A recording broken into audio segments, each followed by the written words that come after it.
Double entry ভিসার কাজ নিয়ে আরও জটিল অবস্থা তৈরি হলো। একটা হচ্ছে এমনি নর্মালি এন্ট্রি বা আদার্স দিয়ে মানুষের তুলে সেগুলো জমা দিতে হয়ে যেত, ঝামেলা করতো না, নিয়ে নিত। কিন্তু এখন সেটা যেহেতু বন্ধ হয়েছে, তাহলে নতুন পথ কী?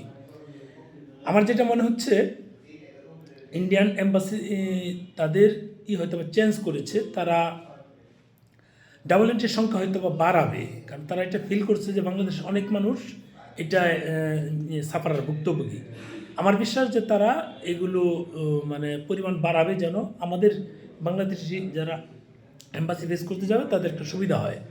এছাড়া আমি মানে সরাসরি একই ডাবল এন্ট্রি দিয়েই প্রতিটা ফাইল জমা দেওয়ার মানে যে আমরা 1500 টাকা জমা দিই, মানে পেমেন্ট দিই, সেটা যেহেতু আলাদা আলাদা পার্ট, আদার্স মানে আদার্স, এন্ট্রি মানে এন্ট্রি, মানে যেটা থাকে যখন এটা যেহেতু করেছে, আমার বিশ্বাস যে মানে তারা স্লটের পরিমাণ বাড়াবে। আমাদেরকে তো তারা মানে ভিসা দিচ্ছে, আমাদের যারা এম্বাসি ফেস করতে যাবে বা মেডিকেল বা অন্যান্য কাজে বিজনেস, তারা ভিসা দিচ্ছে।